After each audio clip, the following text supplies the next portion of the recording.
बहुत बहुत स्वागत है आप सभी का आपके अपने YouTube channel Shukla study point में। मैं शिवम शुक्ला आप सभी दोस्तों का हार्दिक स्वागत करता हूं। दोस्तों, आज के वीडियो के अंतर्गत हम लोग बात करेंगे बीए द्वितीय वर्ष के छात्र छात्राओं के लिए शिक्षा शास्त्र अर्थात एजुकेशन के पेपर 1 के महासंग्राम रिवीजन क्लास के बारे में हम चर्चा कर रहे हैं। आपको बता दूं मेरे प्यारे दोस्तों कि यह वीडियो अगर आप लोगों ने देख लिया, इसके बाद में आपको कुछ जो है शिकायत नहीं रहेगी। एक प्रकार से रिवीजन के तौर पर मैं आप क्लास अब मतलब कि ये क्लास मैं आपको दे रहा हूँ। बड़ी ही मोस्ट इम्पोर्टेंट यह वीडियो है, तो इसको अंत तक जरूर देखिएगा। शिक्षा मनोविज्ञान जो आपके पेपर का नाम है, शिक्षा शास्त्र जो छात्र छात्राएं हमारे लिए होंगे उनको पता होगा कि उनका पेपर जो होता है बे द्वितीय वर्ष में आपके एक विषय के 2 पेपर होते हैं। तो उसमें से जो पहला पेपर है उसका नाम है शिक्षा मनोविज्ञान।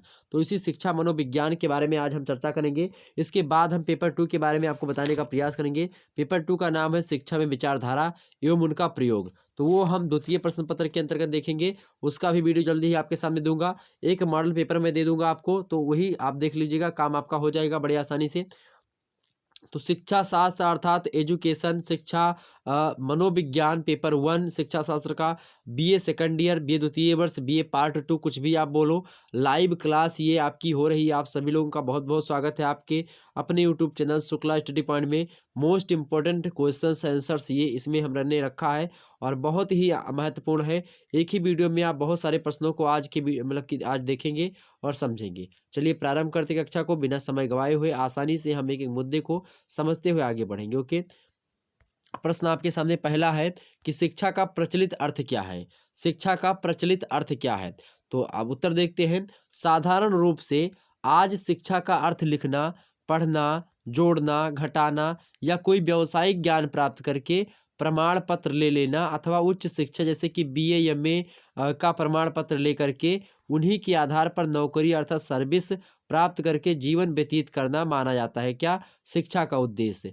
इस प्रकार से आज मात्र डिग्री हासिल करना मतलब कर लेना ही शिक्षा का अर्थ माना जा रहा है। तो ये जो है शिक्षा का प्रचलित अर्थ इस समय माना जा रहा है।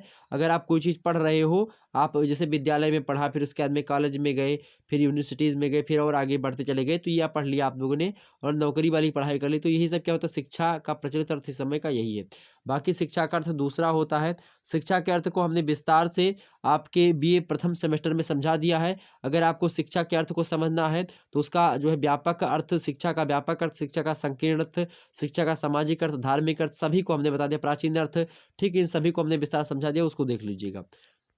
अगला प्रश्न देखिएगा। अगला प्रश्न दूसरा नंबर, मनोविज्ञान की किन्हीं 2 परिभाषाओं को स्पष्ट कीजिए। क्या, मनोविज्ञान की किन्हीं 2 परिभाषाओं को स्पष्ट कीजिए। अब पूछोगे आपकी सर जी आप पढ़ा रहे हो शिक्षा शास्त्र और मनोविज्ञान का प्रश्न यहाँ पर कहाँ से आ गया, तो भैया मनोविज्ञान जो है ना वो शिक्षा के मतलब शिक्षा अगर आपको देनी है, किसी टीचर को अगर शिक्षा देनी है तो उसको मनोविज्ञान का ज्ञाता होना चाहिए। मतलब ऐसा ज्ञाता नहीं कि मनोविज्ञान पूरा पढ़े हो, लेकिन इतना जरूर जाने कि यहाँ बालक के मन में क्या चल रहा है, जिस बच्चे को वो पढ़ा रहा है उस बच्चे को क्या चाहिए, उसकी रुचि क्या है, उसकी एप्टीट्यूड क्या है, उसका एटीट्यूड क्या है, उन सभी को जानना पड़ता है। उसका मनोभाव क्या है, बच्चा कैसा विभिन्न मतलब कि मतलब विशेष कोई बच्चा है या कोई एक प्रकार से प्रतिभाशाली है या जो है वो बच्चा एक प्रकार से मूर्ख की श्रेणी में आता है, उसकी इंटेलिजेंट क्वोशंट क्या है, बुद्धि लब्धि उसकी क्या है, आईक्यू लेवल क्या है, इसको समझना परम आवश्यक होता है। इसीलिए मनोविज्ञान जरूरी होता है। इसीलिए द्वितीय वर्ष के पेपर 1 में शिक्षा मनोविज्ञान, एजुकेशनल साइकोलॉजी अंग्रेजी में कहते हैं, वो आपके पाठ्यक्रम में संकलित किया गया। तो आपको शिक्षा मनोविज्ञान पढ़ना है तो आपसे एग्जाम में लगातार प्रश्न बनता है कि शिक्षा मनोविज्ञान की परिभाषा दो। कभी कभी आपसे मनोविज्ञान की परिभाषा को लेकर के ही प्रश्न आते हैं, इसीलिए यहाँ पर हमने इस प्रश्न को रखा। तो मनोविज्ञान की किन्हीं 2 परिभाषाओं को स्पष्ट कीजिए भैया। स्कीनर महोदय जो कि एक अर्थ मतलब कि जो है मनोविज्ञान शास्त्री हैं, इन्होंने कहा कि शिक्षा मनोविज्ञान का संबंध व्यवहार तथा मानव व्यक्तित्व के अध्ययन से होता है। उसकी बुद्धि अर्थात इंटेलिजेंस, उसके विकास और निर्देशन अर्थात डेवलपमेंट एंड गाइडेंस से होता है, जो शिक्षा की सामाजिक प्रक्रिया के अंतर्गत होता है। तो इन्होंने कहा कि शिक्षा मनोविज्ञान का संबंध किससे है, व्यवहार और मानव व्यक्तित्व के अध्ययन से होता है, शिक्षा मनोविज्ञान का अर्थ। ओके, और उसकी बुद्धि, उसके विकास और निर्देशन से होता है, जो कि शिक्षा की सामाजिक प्रक्रिया के अंतर्गत होता है। तो ये बात स्किनर महोदय ने बताई शिक्षा की परिभाषा मनोविज्ञान की परिभाषा को देते हुए। आगे क्रो एंड क्रो कहते हैं कि शिक्षा मनोविज्ञान व्यक्ति के जन्म से वृद्धावस्था तक सीखने के अनुभवों का वर्णन करना होता है। ये परिभाषा किसने दी है? शिक्षा मतलब कि मनोविज्ञान की, शिक्षा मनोविज्ञान की तो क्रो एंड क्रो ने दी है।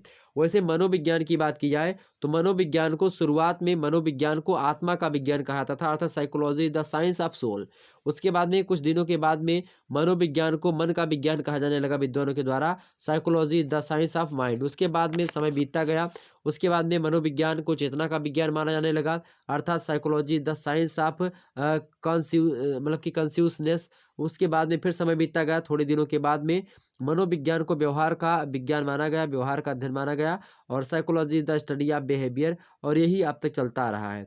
अलग अलग शब्दों में अलग अलग लोगों ने मनोविज्ञान की परिभाषा दी। मनोविज्ञान की परिभाषा को देते हुए गार्डनर मर्फी कहते हैं कि मनोविज्ञान वह विज्ञान होता है जो जीवित व्यक्तियों का उसकी उनके पर्यावरण के प्रति अनुक्रियाओं का क्या करता है? अध्ययन करता है। जबकि थॉर्नडाइक महोदय कहते हैं कि मनोविज्ञान मानवों के विचारों एवं अनुभूतियों का अध्ययन और मनुष्यों के चारित्रिक, बौद्धिक एवं व्यक्तिगत जीवन के तत्वों की व्याख्या करने का प्रयास करता है। अर्थात human psychology deals with the thoughts and feelings of human beings and seeks to explain the fact of intellect, character and personal life। Okay, ये बात थॉर्नडाइक महोदय की है। तो ये शिक्षा मतलब मनोविज्ञान की परिभाषा हो गई। शिक्षा मतलब कि मनोविज्ञान की परिभाषा बोली चाहे शिक्षा मनोविज्ञान की, जो हमने बताई मनोविज्ञान की परिभाषा थी आपको, और जो लिखा हुआ है शिक्षा मनोविज्ञान की परिभाषा। आगे समझते हैं, अगला प्रश्न आपके समक्ष है। तीसरा नंबर प्रश्न है, शिक्षा मनोविज्ञान के सामान्य उद्देश्य क्या है? भाई, सामान्य उद्देश्य शिक्षा मनोविज्ञान के क्या है? तो शिक्षा मनोविज्ञान का सामान्य उद्देश्य है संगठित तत्वों तथा सामान्य नियमों का एक ऐसा संग्रह प्रदान करना जिसकी सहायता से शिक्षक सांस्कृतिक तथा व्यावसायिक लक्ष्यों को अधिक से अधिक प्राप्त कर सके। यही उद्देश्य होता है शिक्षा मनोविज्ञान का। इसमें निम्न तथ्यों पर हम विचार कर लेते हैं, आइए देखते हैं। पहला ये कि ऐसे सिद्धांतों की खोज तथा तथ्यों का व्यक्तित्व के विकास में सहायता जो है प्राप्त हो सके। मतलब ऐसे सिद्धांतों की खोज की जाए या तथ्यों की खोज की जाए जिससे क्या हो, व्यक्तित्व के विकास हो सके, व्यक्तित्व का विकास हो सके, और मतलब कि व्यक्तित्व का विकास में सहायता प्रदान करे। ऐसी खोजें या ऐसे तथ्य जो हमको प्राप्त करें। अगली पॉइंट है, अगली उद्देश्य इसका है कि शिक्षण विधि अर्थात जो है टीचिंग मेथड जो है उसमें सुधार कर सके। तो शिक्षा मनोविज्ञान का दूसरा उद्देश्य है। तीसरा उद्देश्य ये है कि शिक्षक को शिक्षण कार्य अर्थात टीचिंग प्रोफेशन में सहायता प्रदान करता शिक्षा मनोविज्ञान। चौथा जो है उद्देश्य इसका ये है कि सांस्कृतिक तथा व्यावसायिक उद्देश्यों की प्राप्ति में सहायता पहुंचाता है कौन? शिक्षा मनोविज्ञान, एक टीचर को। अगला प्रश्न है, बालक के व्यक्तित्व का विकास भी शिक्षा मनोविज्ञान के द्वारा होता है। तो ऑप्शन इसका मतलब कि ये 5 चीजें इंपॉर्टेंट है, 5 जो है इसके उद्देश्य हो सकते हैं, और भी उद्देश्य हैं लेकिन ये 5 ज्यादा इंपॉर्टेंट है। अगला प्रश्न है चौथा नंबर, एक शिक्षक को अपने छात्रों को मतलब कि समझना क्यों आवश्यक है? एक शिक्षक को अपने छात्रों को समझना क्यों आवश्यक है? एक टीचर जो है अपने छात्रों को अगर नहीं समझ पाता है तो टीचर सही तरीके से पढ़ा नहीं पाएगा। तो इसीलिए प्रश्न पूछा रहा है कि क्यों जरूरी है। तो शिक्षक जो है इस विषय में भी जो है दिग्भ्रमित रहता है कि कब और किस अवस्था में बालक को कब और कैसे, व्हाट एंड हाउ सिखाया जाए, कब क्या पढ़ाना है, कब क्या नहीं पढ़ाना, इस बात का भी ज्ञान जो है टीचर को होना चाहिए। शैशवावस्था के बालकों में सुरक्षा की आवश्यकता होती है, उसकी खेल में रुचि होती है, वह अपने आयु के जो है बच्चों के साथ खेलना चाहता है। और उसके साथ ही साथ आपको बता दूं कि शिक्षक का यह कर्तव्य होता है कि वह ऐसे बालकों की आवश्यकताओं की पूर्ति करे, आयु वर्ग के वृद्धि के साथ साथ उसकी आवश्यकताएं भी बदलती जाती हैं, और इन आवश्यकताओं के बदलने के परिवेश को भी टीचर को एक समझना होता है। इस प्रकार से शिक्षा मनोविज्ञान का ज्ञान ही शिक्षक को सहायता प्रदान करता है। अतः एक शिक्षक को शिक्षा मनोविज्ञान का ज्ञान आवश्यक होना चाहिए। अगर टीचर शिक्षा मनोविज्ञान जानता है, पढ़ा लिखा है, तो वो आसानी से बच्चे के जो है एक्टिविटीज़ पर अच्छा कदम उठा सकेगा और अच्छी तरीके से अपना प्रोफेशन निभा सकेगा। ठीक, इसीलिए टेट वगैरह जब आप परीक्षा देते हैं, टेट की, सुपर टेट की, तो इन सभी में CDP आपको पढ़ना पड़ता है, चाइल्ड डेवलपमेंट। ठीक, शिक्षा मनोविज्ञान। आगे समझते हैं। अगला प्रश्न आपके समक्ष है 5वां नंबर, शिक्षा मनोविज्ञान का अर्थ बताइए। तो शिक्षा और मनोविज्ञान के अलग अलग अर्थों से स्पष्ट हो जाता है कि जहाँ शिक्षा व्यवहार में परिवर्तन करती है और परिमार्जन करती है, वही मनोविज्ञान उसी व्यवहार का अध्ययन करता है। तो शिक्षा क्या करती है? व्यवहार में परिवर्तन करती है। जैसे कि मान लेते हैं आप कोई पढ़ा लिखा व्यक्ति नहीं है, तब तक उसका व्यवहार को दूसरे से है, दूसरे तरीके से है। जब व्यक्ति पढ़ लिख गया, शिक्षा प्राप्त हो गई उसको, उसके बाद में उसका व्यवहार क्या होता है? परिवर्तित हो जाता है। तो शिक्षा का कार्य क्या होता है? व्यवहार में, किसी भी व्यक्ति के व्यवहार में परिवर्तन करता है और उस व्यवहार का परिमार्जन भी शिक्षा करती है। वही जो मनोविज्ञान होता है, जो व्यवहार होता है व्यक्ति का, उसी व्यवहार का अध्ययन करता है कि कौन सा व्यवहार कब किसका होगा, ये अध्ययन करता है कौन? मनोविज्ञान, जिसका परिवर्तन होता है। इस प्रकार से इन दोनों का ध्येय व्यवहार अर्थात बिहेवियर के प्रति ही है। अतः यह सीखने सिखाने का या शिक्षण क्रियाओं से संबंधित है, जो इसके विभिन्न प्रश्नों का अध्ययन करता है। इस प्रकार यह मनोविज्ञान की एक शाखा होती है। शिक्षा मनोविज्ञान दो शब्दों से मिलकर के बना है, पहला शिक्षा, दूसरा मनोविज्ञान। इसे सीधे तौर पर यह कहा जा सकता है कि शिक्षा संबंधी मनोविज्ञान ही शिक्षा मनोविज्ञान कहलाता है। शिक्षा संबंधी मनोविज्ञान क्या कहलाता है? शिक्षा मनोविज्ञान कहलाता है। सिंपल। अगला देखो भाई, आप सभी लोग वीडियो को 2 से 3 बार देख लीजिएगा, आपको कुछ याद करने की आवश्यकता नहीं पड़ेगी। अगला प्रश्न, 6वां नंबर प्रश्न देखने का प्रयास करें आप सभी लोग। आपको बता दूं कि जो है आप मेरा टेलीग्राम चैनल ज्वाइन कर लीजिएगा, उस पर मैं पीडीएफ वगैरह सेंड करता रहता हूं। और आप जो है इंस्टाग्राम आईडी मेरी फॉलो कर लीजिए, शुक्ला स्टडी पॉइंट के नाम से इंस्टाग्राम पे है। ओके। शिक्षा मनोविज्ञान की प्रकृति का उल्लेख कीजिए। मनोविज्ञान की प्रकृति को वैज्ञानिक मानते हैं। मनोवैज्ञानिक जो है शिक्षा मनोविज्ञान की प्रकृति को क्या मानते हैं? वैज्ञानिक मानते हैं। उनका मत है कि शिक्षा मनोविज्ञान विभिन्न खोजों के लिए वैज्ञानिक विधियों को अपनाता है। उनसे प्राप्त निष्कर्षों के आधार पर शिक्षा जगत की समस्याओं का व्यवहारिक समाधान प्रस्तुत करता है। और जो भी विषय वैज्ञानिक विधियों का प्रयोग करके अध्ययन करता है, वो विज्ञान जो कि वो विषय जो होता है विज्ञान होता है। विद्यार्थियों की उपलब्धियों के संबंध में भविष्यवाणी भी प्रस्तुत करता है, और जो भविष्यवाणी करता है वो जो एक प्रकार से विज्ञान है। तो प्रकृति में शिक्षा मनोविज्ञान क्या है? एक विज्ञान है। जैसे वैज्ञानिक विधियों, तथ्यों का निरीक्षण एवं परीक्षण करके उनके संबंध में प्राप्त निष्कर्षों के आधार पर किसी सामान्य नियम का प्रतिपादन करता है, तो ये एक विज्ञान की श्रेणी में आता है। अगला प्रश्न आपके समक्ष है 7वां नंबर। अध्यापक के लिए शिक्षा मनोविज्ञान के महत्व पर 2 वाक्य लिखिए।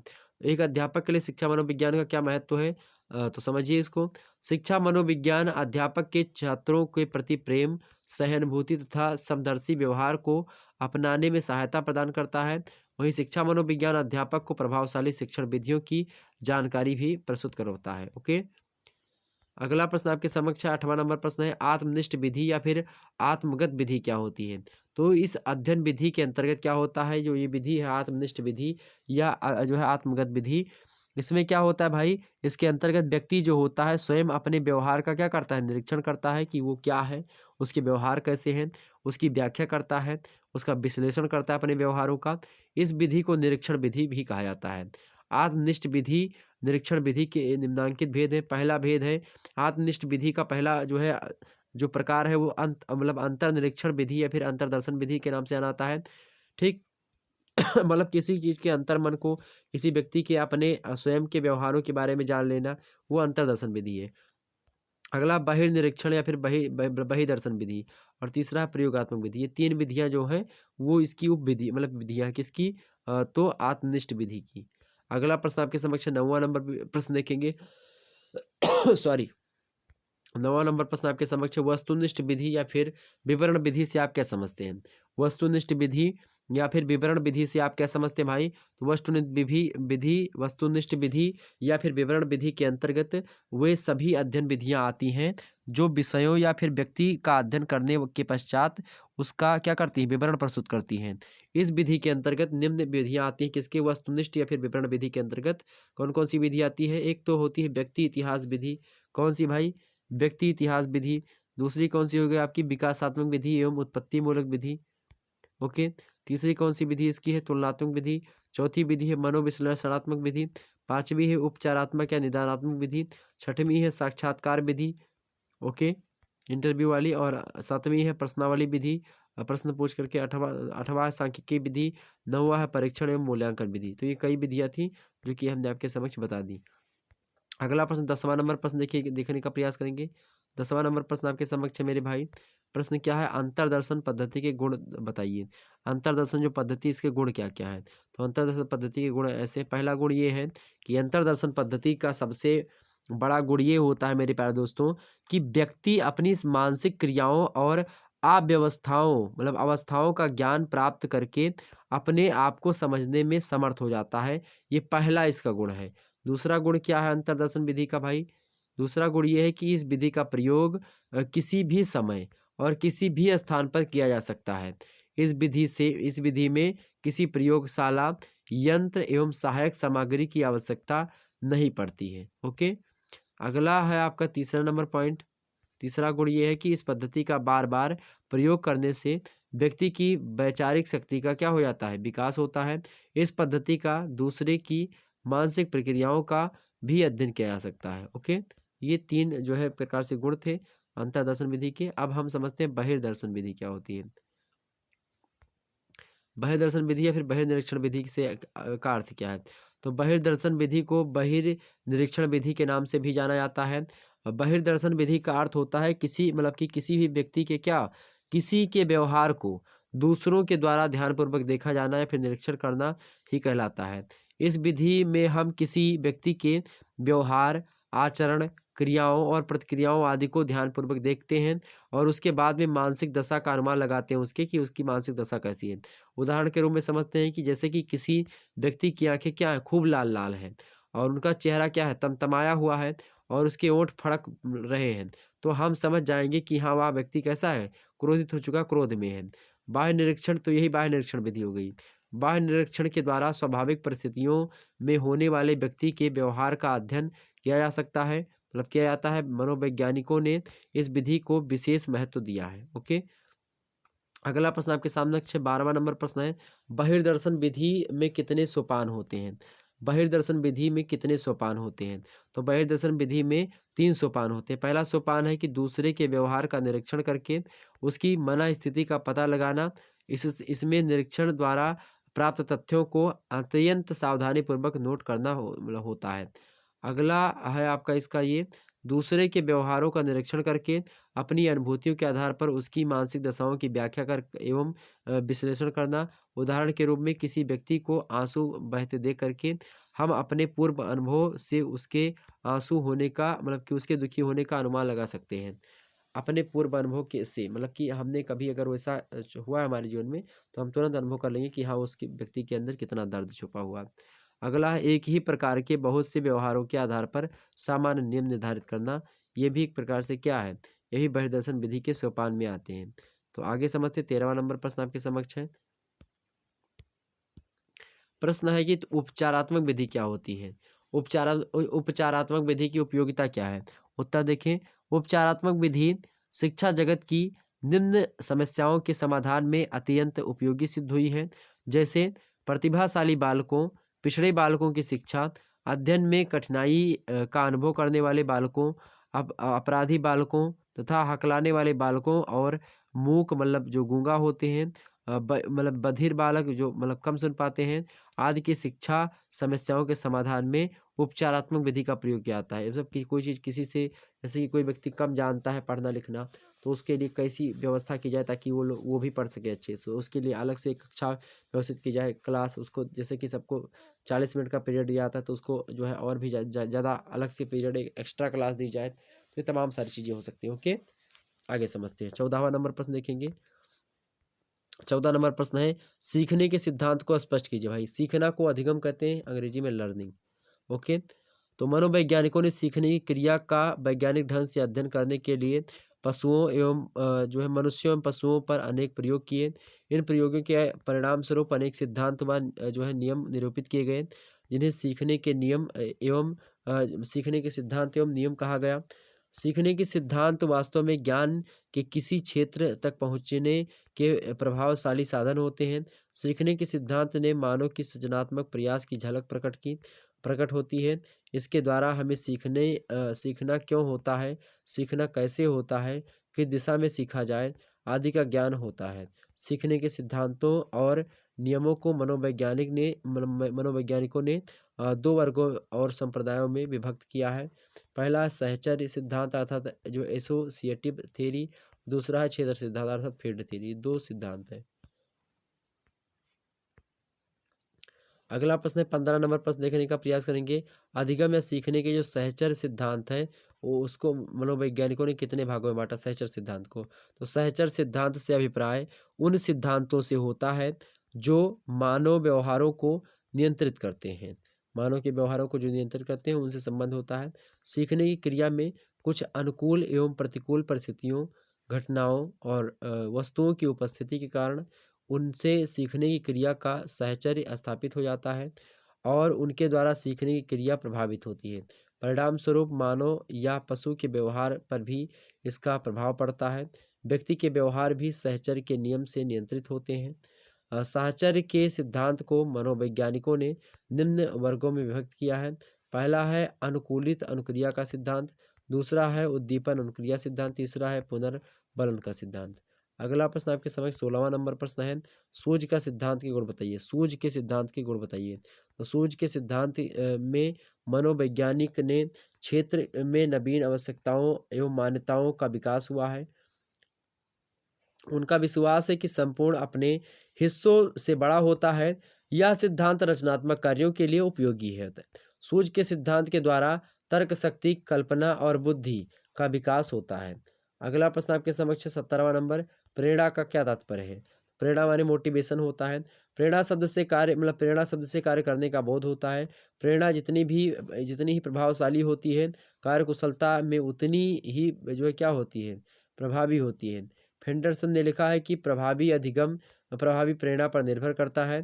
प्रेरणा को हम सामान्य अर्थों में उत्तेजना से लगाते हैं, क्योंकि बिना उत्तेजना से के कोई प्रतिक्रिया संभव नहीं है।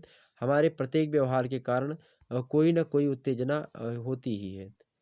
आगे समझते हैं अगला प्रश्न। प्रेरणा कितने प्रकार की होती भाई। 18 नंबर प्रश्न आपके समक्ष आ चुका है।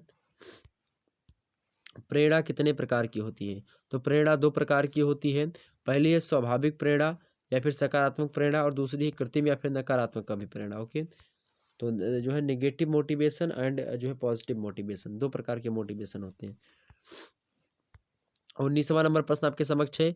प्रेरणा की कोई दो परिभाषाएं लिखिए, परिभाषाएं दीजिए। क्या प्रेरणा की कोई दो परिभाषाएं दीजिए। तो एक तो है लोबल महोदय ने कहा प्रेरणा की परिभाषा को देते हुए कि अभी प्रेरणा प्रेरणा अभिप्रेरणा दोनों एक ही बात है। ओके, दोनों मतलब होता है मन जो मोटिवेशन जिसको आप कहते हैं उसी को अभिप्रेरणा कहा जाता है। ओके, तो अभिप्रेरणा एक मनोवैज्ञानिक या फिर जो है आंतरिक प्रक्रिया होती है जो किसी आवश्यकता की उत्पत्ति उपस्थिति में उत्पन्न होती है।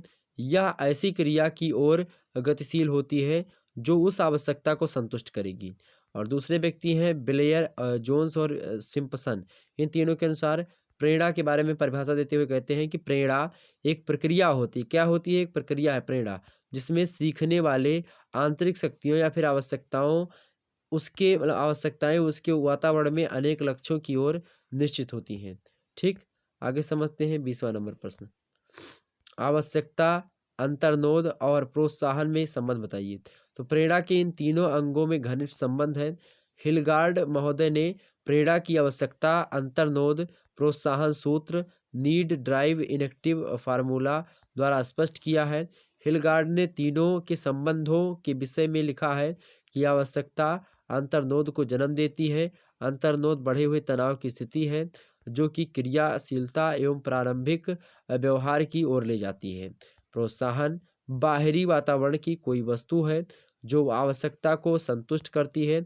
इस प्रकार तृप्ति की क्रिया से अंतर्नोद के तनाव को कम कर देती है। ओके, आगे बढ़ते हैं। अगला प्रश्न आपके सामने समक्ष 21 नंबर। बहुखंड सिद्धांत का सिद्धांत पर प्रकाश डालिए। क्या बहुखंड सिद्धांत पर प्रकाश डालिए। तो बहुखंड सिद्धांत के प्रतिपादकों में कैली और थर्स्टन प्रमुख हैं। थर्स्टन के अनुसार बुद्धि 9 आरंभिक मानसिक योग्यताओं से मिलकर के बनी होती है। ये निम्नलिखित हैं, जैसे कि पहली है आपका स्मृति, दूसरा है प्रत्यक्षीकरण की योग्यता, तीसरा है सांख्यिकी योग्यता, चौथी है शाब्दिक योग्यता, पांचवी है तार्किक योग्यता, छठवीं है निगमनात्मक योग्यता और आठवीं है आपकी आगमनात्मक जो है आगमनात्मक योग्यता। और जो है आपकी जो है नौवीं है कौन सी भाई, 8वीं 7वीं है आगमनात्मक योग्यता, 9वीं है स्थान संबंधी और 10वीं योग्यता कौन सी है? समस्या समाधान की योग्यता। ओके, ये बात ध्यान रखेंगे। अगला प्रश्न आपके समक्ष है 22 नंबर प्रश्न है, संवेगात्मक बुद्धि प्रत्यय को स्पष्ट कीजिए। संवेगात्मक बुद्धि जो का मतलब होता है जो है इमोशनल कोई मतलब कि क्वाइटेंट मतलब ईक्यू जिसको कहते हैं। आईक्यू अलग होता है, आईक्यू दूसरा है और ईक्यू दूसरा है। ओके, ध्यान रखेंगे। तो संवेगात्मक बुद्धि के साथ साथ साल्वे और मेयर महोदय ने संवेगात्मक ललित प्रत्यय इमोशनल क्वोटेंट को स्पष्ट करते हुए कहा है कि इसमें अधोलिखित 3 तत्व विद्यमान रहते हैं। ईक्यू के समान तत्व कहा जा सकता है, ये हैं। जैसे पहला है ज्ञान यानी अवबोध एवं संस्कृति, दूसरा है संवेदनशीलता, तीसरा है सहानुभूति अर्थात संवेदनाओं को समझना तथा विवेक। ये जो है 3 जो है इसके क्या है भाई? उपखंड है, 3 तत्व हैं किसके? ईक्यू के। ओके, पहला क्या है? ज्ञान होना या फिर जो है स्वीकृति, दूसरा क्या है? संवेदनशीलता, तीसरी क्या है? सहानुभूति। ओके, और विवेक।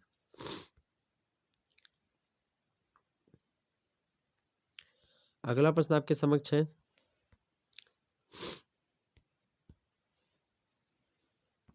इस पर डॉक्टर माला तिवारी का मानना है कि संवेगात्मक बुद्धि एक ऐसी सम्मिलित मतलब की योग्यता होती है जो शारीरिक, वैज्ञानिक और आध्यात्मिक आवश्यकताओं के मध्य संवेगात्मक संवेदनशीलता की सर्वोच्चता को प्राप्त करने के लिए सहयोग प्रदान करता है। ऐसी योग्यताओं के अभाव में विवेक और एक दूसरे के संवेगों के संबंध के विषय में सोचना भी असंभव है, जो संवेगात्मक बुद्धि के महत्वपूर्ण अवयव होते हैं। ओके, ये बात ध्यान रखेंगे। अगला प्रश्न आपके समक्ष है 23 नंबर प्रश्न है, बुद्धि लब्धि का सूत्र बताओ। इंटेलिजेंट क्वेश्चन जिसको आप कहते हैं आईक्यू, तो आईक्यू का सूत्र बताओ भाई। बुद्धि लब्धि बराबर क्या होता है? मानसिक आयु मतलब एम बटे जो है क्या शारीरिक आयु और गुणे 100। जैसे मान लेते हैं किसी व्यक्ति के आईक्यू लेवल पता करना है कि फलाने व्यक्ति का कितना है, सबसे पहले वो उसकी मानसिक आयु कितनी से मान लेते हैं। मानसिक आयु कितनी है भाई? जो है 10 वर्ष की, मान लेते 10 वर्ष की मानसिक आयु है उसकी। और बच्चा उसकी शारीरिक आयु कितनी है? 20 साल का है, तो गुणे 100 कर दीजिएगा। ओके, 0 से 0 आपका कट गया और कितना हो गया? 2 एकम 2, 2 पंचे 10 और 5 दूनी 10। उसका इंटेलिजेंट कितना है भाई? 2 पंचे 10 तो 50, यहाँ 50। तो उसका इंटेलिजेंट क्वेश्चन कितना है? 50 है। ओके, ये बात ध्यान रखेंगे। तो मतलब वो कितना है भाई? वो एकदम से मूर्ख व्यक्ति होगा, जो हमने अभी डाटा बताया है 50 इंटेलिजेंट क्वेश्चन जिसका होता है वो एकदम से मूर्ख की श्रेणी में होता है। ओके, बात ध्यान रखेंगे। ये हो गई। अगला प्रश्न देखते हैं।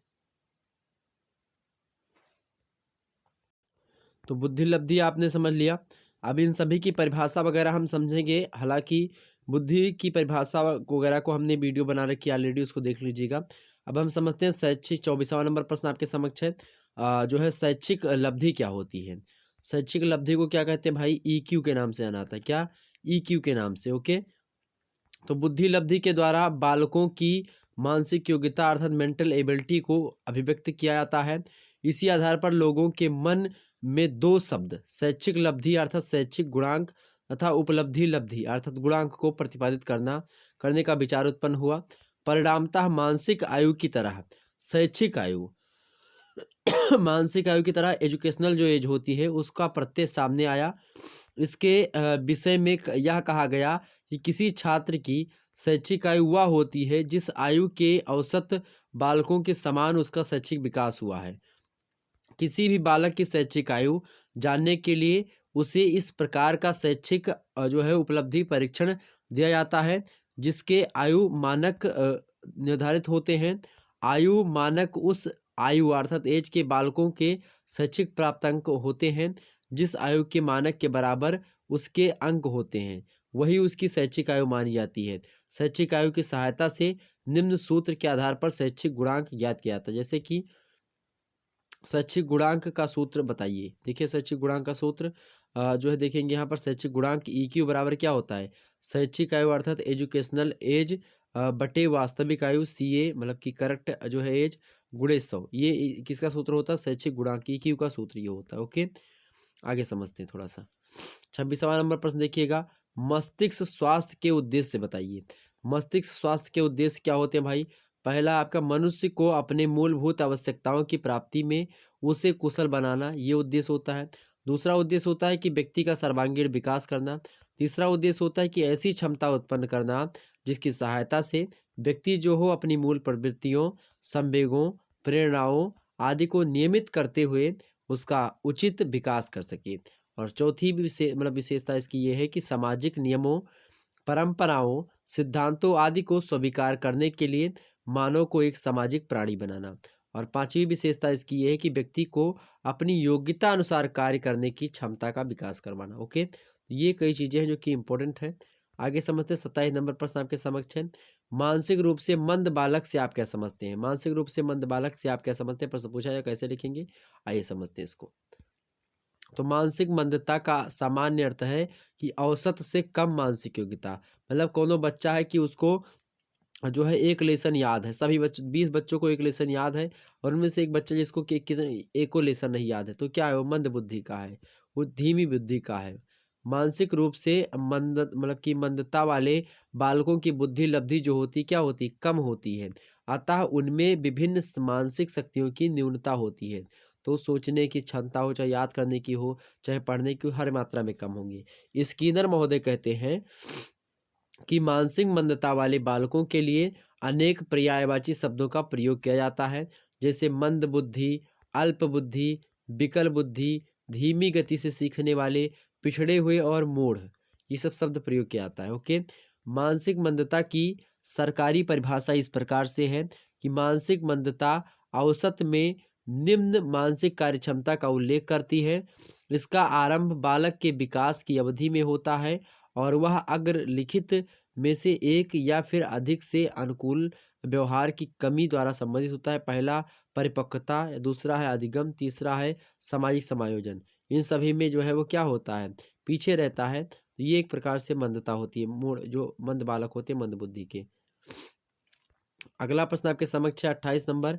मानसिक रूप से, प्रश्न क्या है, मानसिक रूप से स्वस्थ व्यक्ति की विशेषताएं बताइए। तो मानसिक रूप से स्वस्थ व्यक्ति की विभिन्न परिस्थितियों में अपने को समायोजित कर लेता है, ये पहली विशेषता है। क्या, मानसिक रूप से जो स्वस्थ व्यक्ति होता है वो हर एक परिस्थितियों में अपने आप को क्या कर लेता है, उसी परिस्थिति के हिसाब से जो है सेटल कर लेता है। दूसरी विशेषता इसकी ये है मानसिक रूप से स्वस्थ व्यक्ति की, कि स्वस्थ मनुष्य जो होते हैं को यह ज्ञान होता है कि उनकी कार्यक्षमता और कार्यकुशलता कितनी है, उसी हिसाब से वो कार्य करते हैं। अगली बात, तीसरी इसकी विशेषता ये है कि मानसिक रूप से जो स्वस्थ व्यक्ति हैं वो अपने सामाजिक और व्यावसायिक कार्य से संतुष्ट रहते हैं हमेशा। और चौथी विशेषता इसकी ये है कि ऐसे व्यक्ति अपने उद्देश्य की पूर्ति में सफल रहते हुए अपना जीवन सार्थक मानते हुए व्यतीत कर देते हैं। और इसका अगला जो है एक प्रकार से विशेषता ये है कि मानसिक अस्वस्थता का तात्पर्य अनियंत्रित संवेग से होता है। और मानसिक रूप से स्वस्थ व्यक्तियों की संवेगों पर नियंत्रण की क्षमता अपने जो है आप होती है। आगे समझते हैं। 29 नंबर प्रश्न आपके समक्ष है। पिछड़े बालक का अर्थ बताइए। तो जो बालक कक्षा का औसत कार्य नहीं कर पाता है और कक्षा के औसत छात्रों, औसत माने होता है कि जितने सभी छात्र ला रहे हैं उससे सबसे कम लाए तो वो औसत होता है। जैसे कि औसत माने समझ लीजिए कि कक्षा में 20 छात्र हैं, तो 20 छात्र में से जैसे कि औसत होगा यही कि सभी का जितना, जिसे मान लेते हैं एक व्यक्ति ने 10 अंक प्राप्त किए, एक व्यक्ति ने 20 प्राप्त किए, एक ने 30 पाए और एक व्यक्ति पा गया कितना, जो है 15 नंबर पा गया। अब इसको आप सभी लोग आपस में जोड़ लो। एक व्यक्ति पा गया कितना नंबर भाई, एक व्यक्ति पा गया आपका 5 नंबर पा गया। तो यहाँ पर कितना हो गया भाई, यहाँ पर कितना हो गया, तो 15 5 20, 20 20 40, 40 30 70 और 10 80। इसको सभी लोगों ने हमने जोड़ दिया, कितना हो गया 80 हो गया। तो 80 ऊपर हो गया और बट्टे कितना, 1 2 3 4 5, 5 संख्या है, बट्टे 5 कर दो तो 16 पंचे 80, 16 निकला कर आया। तो जो व्यक्ति 16 से कम नंबर पाया होगा वो क्या हो जाएगा, वही आपका मंद बुद्धि। जैसे कि ये 15 वाला, 10 वाला, ये 5 वाला, ये सब क्या है, औसत से नीचे हैं। ये मंद बुद्धि, सबसे मंद बुद्धि कौन होगा, 5 नंबर पाने वाला। उसके बाद में 10 नंबर पाने वाला, उसके बाद में 15 नंबर पाने वाला। ओके, तो पिछड़े बालक का अर्थ बताइए। जो बालक कक्षा का औसत कार्य नहीं कर पाता और कक्षा के औसत छात्रों से पीछे रहता है, पिछड़ा बालक उसे कहते हैं। पिछड़े बालक का मंद बुद्धि होना आवश्यक नहीं है। पिछड़ेपन के अनेक कारण हो सकते हैं, जिनमें मंद बुद्धि का होना एक अनिवार्य कारक, कि एक कारक है। यदि प्रतिभाशाली बालक की शैक्षणिक योग्यता अपनी आयु के छात्रों से कम है तो उसे भी पिछड़ा बालक हम लोग कहेंगे। पिछड़े बालक के विषय में कुछ विद्वानों के विचार निम्नलिखित हैं। आइए समझते हैं। जो है सोनेल और सोनेल के द्वारा। पिछड़े बालक उसी जीवन आयु के अन्य छात्रों की तुलना में विशेष शैक्षिक निम्नता व्यक्त करते हैं। मतलब कि वो लोग जो है, जो लोग कुछ लोग आगे निकल जाते हैं पढ़ने में, कुछ लोग कम होते हैं, तो ये पिछड़े बालक होते हैं। मतलब वो पीछे पीछे, मतलब कि थोड़ा सा औसत से थोड़ा कम नंबर पाते हैं, तो पिछड़े बालक होते हैं। ठीक, कमजोर बालक, पिछड़े बालक। ठीक, अब हो सकता है उनकी बुद्धि है मंद, इसलिए वो पिछड़ा है, या फिर कोई अन्य कारण है पिछड़े होने का कि उनके पास सरकारी चीज़ें नहीं मतलब कि वो सही तरीके से स्कूल नहीं मिल पा रहा उनको, या इसी प्रकार से कई चीज़ें हो सकती हैं। ओके, हिज मैजेस्टी कार्यालय के प्रकाशन के द्वारा जो है इसकी परिभाषा दी गई कि पिछड़े बालकों की शिक्षा में कहा गया है कि पिछड़े बालक वे होते हैं जो उस गति से आगे बढ़ने में असमर्थ होते हैं जिस गति से उनकी आयु के अधिकांश सभी बच्चे आगे निकल जाते हैं। ठीक, सिरिल वर्ट के अनुसार वो कहते हैं कि पिछड़ा बालक वह होता है जो अपने विद्यालय जीवन के मध्य में अर्थात लगभग 10.5 वर्ष की आयु में अपनी कक्षा के नीचे की मतलब अपने नीचे की कक्षा के उस कार्य को ना कर सके जो उसकी आयु के बालकों के लिए सामान्य कार्य होता है, तो वो भी पिछड़ा हुआ बालक होगा। आगे समझते 30वां नंबर प्रश्न है, पिछड़े बालक की विशेषताएं बताइए। तो कुप्पू स्वामी के अनुसार पिछड़े बालक में निम्नलिखित विशेषताएं पाई जाती हैं। पहली विशेषता ये होती है उसकी कि सीखने की गति उसकी कैसी होती है, धीमी होती है। दूसरी बात इसकी ये होती है पिछड़े बालकों की कि जीवन में निराशा का अनुभव करते हैं। विशेषता तीसरी इसकी ये होती है जो है पिछड़े बालकों की कि समाज विरोधी कार्यों में प्रवृत्ति इनकी बढ़ती होती है। अगली विशेषता है कि व्यवहार संबंधी समस्याओं की अभिव्यक्ति होती है। पांचवी विशेषता है कि जन्मजात योग्यताओं की तुलना में कम शैक्षिक उपलब्धि होती है उनके पास। और छठवीं इसकी विशेषता ये है कि सामान्य विद्यालय के पाठ्यक्रम से लाभ उठाने की असमर्थता होती है उनके पास। सातवीं विशेषता ये है कि सामान्य शिक्षण विधियों के द्वारा शिक्षा ग्रहण करने में विफलता होती है। अगला है मंद बुद्धि, सामान्य बुद्धि या अतिश्रेष्ठ बुद्धि का प्रमाण। अगली विशेषता है कि मानसिक रूप से अस्वस्थ और असमायोजित व्यवहार। 10वीं विशेषता ये है कि मतलब कि बुद्धि परीक्षाओं में निम्न बुद्धि लब्धि अर्थात 90 से 110 तक आना भी एक प्रकार से पिछड़ा हुआ माना जाता है। आगे समझते हैं विद्यालय कार्य में सामान्य बालकों के समान प्रगति की अयोग्यता।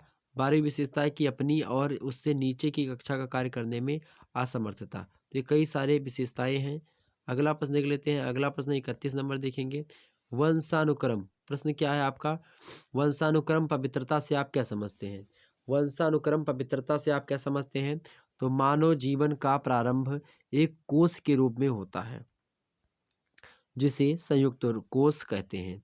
विभिन्न कोषों के योग से शरीर का निर्माण होता है और कोष के दो भाग होते हैं, एक होता है केंद्र और दूसरा होता है कोषारस। ओके, केंद्र के अंदर रासायनिक तत्वों में वंशानुक्रम के निर्धारक तत्व होते हैं।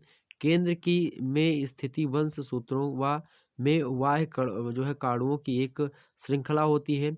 संयुक्त कोष में वंश सूत्रों के केवल 23 जोड़े होते हैं, मतलब कि जो वंश सूत्र माने जो गुण सूत्र होते हैं जो वीर्य में पाए जाते हैं वो 23 जोड़े जाते हैं। इनमें आधे पिता और आधे माता के होते हैं, अर्थात 23 माँ के और 23 पिता के सूत्र होते हैं। वंश सूत्रों में छिपे वंशानुक्रमणीय कारकों को पितृक कहते हैं। इन्हीं के कारण माता पिता या पूर्वजों के शारीरिक और मानसिक गुण संतानों में पाए जाते हैं और इन्हीं के आधार पर प्रत्येक मानव में विभिन्नता और समानता दिखाई देती है। इनकी स्थिति निम्नवत है, जैसे लड़का जो होता है 1/2, उसके बाद में 1/4, फिर 1/8, फिर 1/16, 1/12, इस प्रकार से जो है उसके अंदर आनुवंशिकता होती है। अर्थात किसी भी बालक या बालिका में पूर्वजों के गुण आधे आधे रूप में स्थानांतरित होते हैं। पिता पितामह आदि के गुण इसी अनुपात में आते हैं। जैसे कि मान लेते हैं आप, जैसे कोई व्यक्ति है तो उसका मान लेते हैं आधा गुण है, उसके बाद में मतलब किसी व्यक्ति के पास में एक गुण है तो वो पूरा का पूरा एक गुण जो है उसके बच्चे को नहीं मिलेगा, उसका आधा गुण मिलेगा। ठीक, अब मान लेते हैं इसके फिर इनके लड़के को कितना मिलेगा, उसका आधा मिलेगा, फिर उसको उसका आधा मिलेगा, फिर उसको उसका आधा मिलेगा, फिर उसको उसका, मतलब लड़कों को आधा आधा ऐसे मिलते चला जाएगा। ओके, अगला प्रश्न देखते हैं 32 नंबर। विकास की किस जो है अवस्था होती है, विकास की कितनी अवस्थाएं होती हैं। तो विकास की अवस्थाओं के संबंध में मनोवैज्ञानिकों एवं जो है शरीर विज्ञान वेत्ताओं में मतभेद है, परंतु डॉक्टर अर्नेस्ट जोन्स के अनुसार दिया गया विकास की विभिन्न अवस्थाओं का विभाजन अधिक उपयुक्त माना जाता है जो कि अधोलिखित है। पहला शैशवावस्था, जन्म से लेकर के 5 वर्ष तक का जो समय है, ये शैशवावस्था का समय बच्चे का। दूसरा बाल्यावस्था, बाल्यावस्था 6 से 12 वर्ष तक के बच्चे का बाल्यावस्था होती है। तीसरा है किशोरावस्था, ये कि 12 वर्ष से 18 वर्ष का समय काल होता है किशोरावस्था का, एडोलसेंस। और उसके बाद में चौथी अवस्था होती है प्रौढ़ावस्था। 18 वर्ष के बाद की जो अवस्था होती है वो सब प्रौढ़ावस्था में आती है। अगला प्रश्न 33 नंबर, विकास के विभिन्न पक्ष कौन कौन से हैं भाई? विकास के प्रमुख जो है पक्ष कौन कौन से हैं? तो विकास के विभिन्न अवस्था में बच्चे के अनेक प्रकार में के परिवर्तन होते हैं। विकास की विभिन्न अवस्था के जो मुख्य पहलू हैं उन्हें अधोलिखित रूप से हम समझ सकते हैं। पहला क्या है भाई? शारीरिक विकास, दूसरा है मानसिक विकास, तीसरा सामाजिक विकास, चौथा संवेगात्मक विकास। तो ये बच्चे का 4 प्रकार का विकास जो है वो होता है। तो विकास के पक्ष कौन कौन से हैं? पहला है शारीरिक विकास, शरीर का विकास हो, शरीर बाढ़े मोटाए। उसके बाद में मन का विकास हो। उसके बाद में सामाजिक विकास हो, उसका समाज के जो नियम कायदे हैं उनके अंदर आते हैं। उसके बाद में संवेगात्मक विकास, इमोशनल डेवलपमेंट उसका होता है। 34 नंबर प्रश्न देखेंगे, व्यक्तित्व को परिभाषित कीजिए। क्या प्रश्न है भाई? प्रश्न है आपका कि व्यक्तित्व क्या होता है, जिसको आप व्यक्तित्व को अंग्रेजी में पर्सनालिटी कहते हैं, तो उसको बताइए। व्यक्तित्व को परिभाषित कीजिए। तो व्यक्तित्व के अनेक अर्थ हैं। सामान्य बोलचाल की भाषा में व्यक्तित्व का आशय पुरुष अथवा स्त्री के बाहरी रूप से ले आता है। प्राय सुंदर एवं प्रभावशाली शरीर वाले व्यक्ति को अच्छे व्यक्ति मतलब व्यक्तित्व वाला माना जाता है। मनोविज्ञान में व्यक्तित्व का कार्य पर्याप्त विस्तृत है। हिंदी का शब्द व्यक्तित्व है, जिसे अंग्रेजी में पर्सनालिटी कहा जाता है। यह लैटिन भाषा के पर्सोना शब्द का अंग्रेजी रूपांतरण है। पर्सोना का अर्थ होता है मुखौटा या फिर बेस बदलने की प्रक्रिया से संबंधित होता है। तो इस शब्द का प्रयोग नाटकों के संदर्भ में हुआ करता था। धीरे धीरे इस शब्द का प्रयोग विभिन्न अर्थों में होने लगा। इस प्रकार व्यक्तित्व एक विस्तृत प्रत्यय है। इसके अंतर्गत मनुष्य के आंतरिक एवं बाहरी दोनों प्रकार के गुणों का समन्वय रहता है। जो है आलपोर्ट महोदय के शब्दों में समझते हैं। इन्होंने कहा कि व्यक्तित्व व्यक्ति के भीतर उन मनदैहिक मनोदैहिक गुणों का क्या होता है, ज्ञानात्मक संगठन होता है, जो परिवेश के प्रति होने वाले उसके अपूर्व अभियोजन का निर्णय लेते हैं। जबकि ड्रेबर महोदय कहते हैं वहीं पर कि व्यक्तित्व शब्द का प्रयोग व्यक्ति के शारीरिक, मानसिक, नैतिक और सामाजिक गुणों के सुसंगठित और ज्ञानात्मक संगठन के लिए किया जाता है, जिसे यह अन्य व्यक्तियों के साथ अपने सामाजिक जीवन के आदान प्रदान में व्यक्त करता है। इस प्रकार व्यक्तित्व एक व्यक्ति के संपूर्ण व्यवहार प्रतिमान और इसकी विशेषताओं के योग का उल्लेख करता है। ओके, आगे समझते भैया, आगे समझते हैं। 35वां नंबर प्रश्न आपके समक्ष है। अभिप्रेरणा से क्या अभिप्राय है? अभिप्रेरणा से क्या अभिप्राय है भैया? अभिप्रेरणा के साधारण और शाब्दिक अर्थ के अनुसार हम किसी भी उत्तेजना को प्रेरणा कह सकते हैं, जिसके कारण कोई व्यक्ति प्रतिक्रिया या व्यवहार करता है। इस प्रकार की उत्तेजना आंतरिक व बाह्य दोनों हो सकती है, किंतु मनोवैज्ञानिक दृष्टि से प्रेरणा एक मानसिक प्रक्रिया है या एक आंतरिक शक्ति है, जिसमें व्यक्ति अपने अंदर से किसी कार्य को करने के लिए अभिप्रेरित होता है। इस प्रकार प्रेरणा को प्राणी के शरीर यंत्र की वालक शक्ति कहा जा सकता है, जो व्यक्ति को व्यवहार करने के लिए प्रेरणा देती है। मनोवैज्ञानिक परिभाषाओं के द्वारा अभिप्रेरणा के अभिप्राय को और स्पष्ट किया जा सकता है। लाबेल के शब्दों में भाई, अभिप्रेरणा एक ऐसी मनोवैज्ञानिक या आंतरिक प्रक्रिया है जो किसी आवश्यकता की उपस्थिति में उत्पन्न होती है। वह ऐसी क्रिया की ओर गतिशील होती है जो उस आवश्यकता को संतुष्ट करेगी। ओके, आगे समझते हैं। गुड के अनुसार प्रेरणा का कार्य प्रेरणा कार्य को आरंभ करने, जारी रखने और नियमित करने की प्रक्रिया होती है। क्या? अभिप्रेरणा जो होती है। आगे समझते हैं। 36 नंबर प्रश्न आपके समक्ष है। 36 नंबर प्रश्न देखने का प्रयास करेंगे मेरे प्यारे दोस्तों। आप सभी लोग फटाफट से वीडियो को लाइक और शेयर कर दीजिएगा।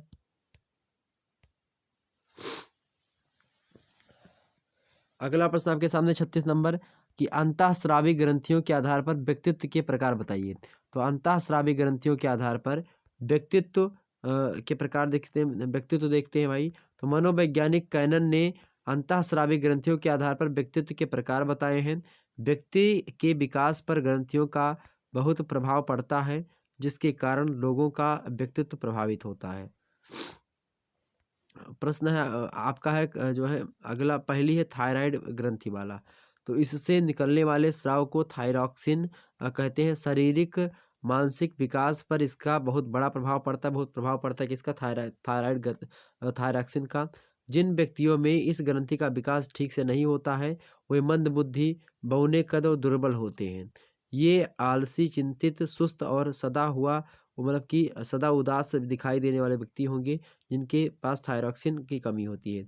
इस ग्रंथि को ठीक से कार्य करने पर व्यक्ति का स्वभाव ठीक और चित्त प्रसन्न रहता है हमेशा। अगली है पिट्यूटरी मतलब कि पिट्यूटरी ग्रंथि वाला। इस व्यक्ति का अधिक विकास होने व्यक्ति झगड़ालू व परिश्रमी होते हैं। इनका विकास जो होता है समय से पूर्व हो जाता है। इस प्रकार अंतःस्रावी ग्रंथियों से कम मतलब कम या अधिक स्राव होने वाले व्यक्तित्व असामान्य हो जाता है। मानव व्यवहार इन ग्रंथियों की क्रियाशीलता पर निर्भर करता है। अतः यह कहा जा सकता है कि ये ग्रंथियां भी व्यक्ति को निर्धारित करती हैं। ओके, मतलब व्यक्तित्व को निर्धारित करती हैं। तो ये दो ग्रंथियां हैं जो कि व्यक्तित्व को निर्धारित करती हैं। ठीक, ये बात ध्यान रखेंगे। आगे समझते हैं मेरे प्यारे दोस्त। सभी लोग एक बार फटाफट से वीडियो को लाइक और शेयर करिएगा। जितने भी लोग हमारे साथ जुड़ चुके हो फटाफट से वीडियो को लाइक और शेयर करिएगा। ओके, चलिए प्रारंभ करते हैं कक्षा को, मतलब कि आगे समझते हैं हम। अगला प्रश्न आपके समक्ष है। 37 नंबर प्रश्न देखने का प्रयास करें आप सभी लोग। 37 नंबर प्रश्न है, उद्दीपन अनुक्रिया अर्थात प्रतिक्रिया सिद्धांत का अर्थ स्पष्ट कीजिए। सिद्धांत का अर्थ देख लेते हैं। तो जब कोई प्राणी या व्यक्ति कोई कार्य सीखता है तब उसके सामने एक विशेष स्थिति या फिर उद्दीपक अर्थात स्टिमुलस होता है जो उसे एक विशेष प्रकार की प्रक्रिया की मतलब प्रतिक्रिया या अनुक्रिया या रिस्पॉन्स इसको कहते हैं करने के लिए प्रेरित करता है। इस प्रकार एक विशिष्ट उद्दीपक का एक विशिष्ट प्रतिक्रिया के संबंध मतलब किस प्रक्रिया से संबंधित संबंध स्थापित हो जाता है जिसे उद्दीपक प्रक्रिया अर्थात ईएसआर बॉन्ड द्वारा व्यक्त किया जाता है। सिद्धांत की व्याख्या समझते हैं भाई।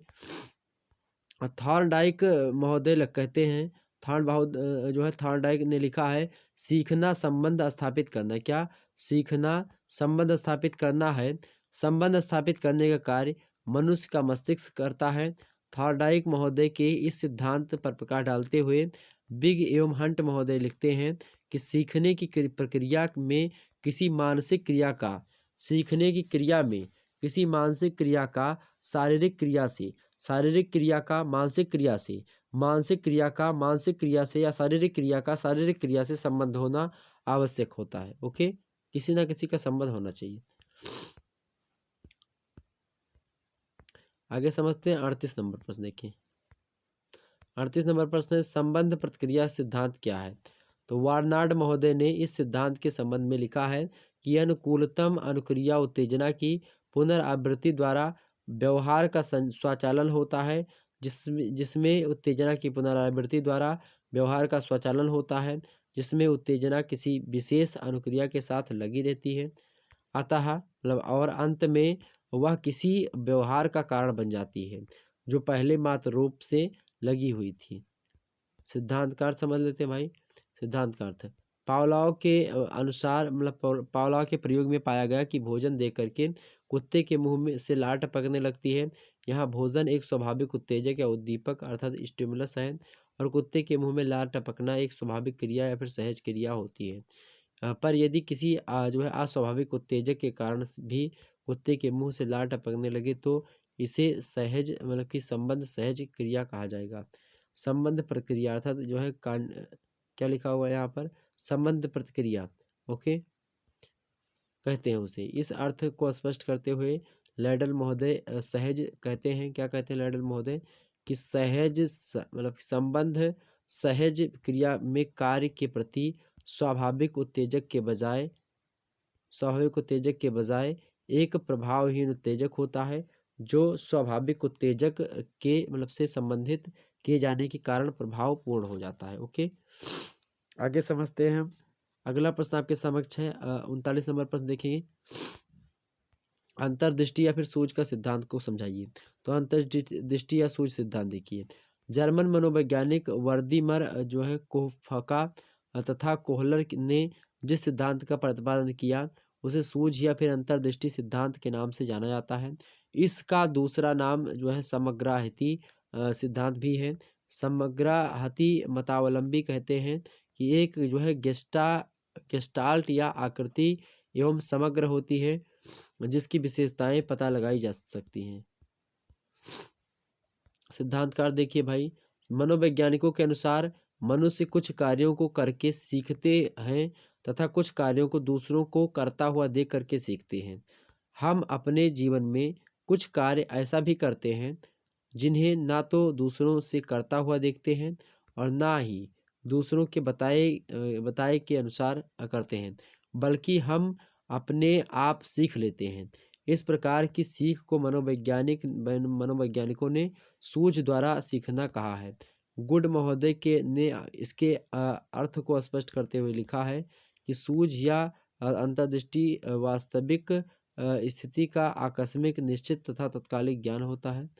आगे समझने का प्रयास, कोहलर ने वन मानुस पर प्रयोग करके क्या किया? कोहलर महोदय ने वन मानुस, अब एक दिन मैं समझा दूंगा कितने लोगों ने क्या क्या सिद्धांत दिए हैं और क्या क्या प्रयोग किया है। अभी यहाँ पर समझाएंगे तो हमारी वीडियो बहुत लंबा हो जाएगा, उतना टाइम अभी नहीं है। तो कोहलर ने वन मानुस पर प्रयोग करके यह सिद्ध किया कि प्राणी सूझ किया अपने लक्ष्य की प्राप्ति कर सकता है।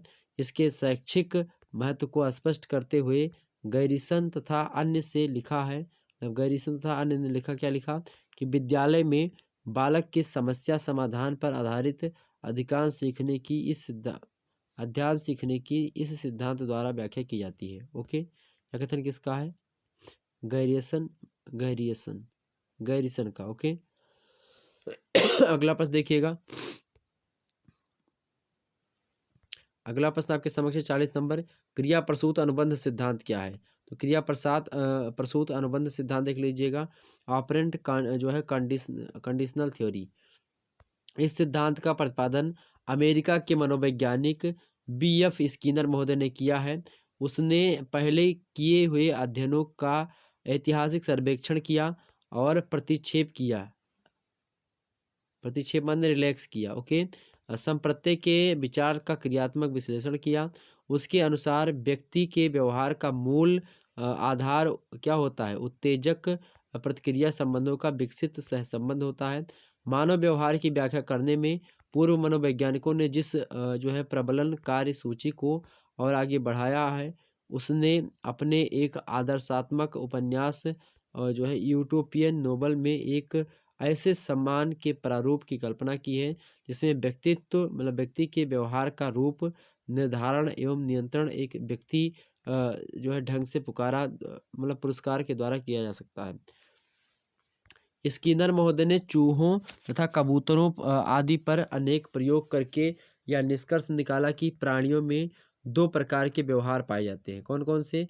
एक अनुक्रिया अर्थात जो है रेस्पोंडेंट तथा क्रिया प्रसूत, दूसरा ऑपरेंट। अनुक्रिया का संबंध उत्तेजना से होता है और क्रिया प्रसूत का संबंध किससे होता है भाई? क्रिया प्रसूत का संबंध जो होता है वो किसी ज्ञात उद्दीपन से नहीं होता। क्रिया प्रसूत को केवल अनुक्रिया की दर से मापा जा सकता है। आगे थोड़ा समझते हैं भाई। एल बिग्गी का मत है कि स्किनर के क्रिया प्रसूत सिद्धांत के विषय में एल बिग्गी लिखते हैं कि क्रिया प्रसूत अनुबंध अधिगम की एक प्रक्रिया है जिसमें सतत या फिर संकलित अंतर क्रिया होती है। ऐसे समय क्रिया प्रसूतता की शक्ति बढ़ जाती है इस समय पर। ये थे एक प्रकार से कुछ मोस्ट इंपोर्टेंट प्रश्न जो कि हमने आपको बता दिए। और आपको बता दूं कि ये शिक्षा मनोविज्ञान का जो है एक प्रकार से था जो कि हमने आपको बताया।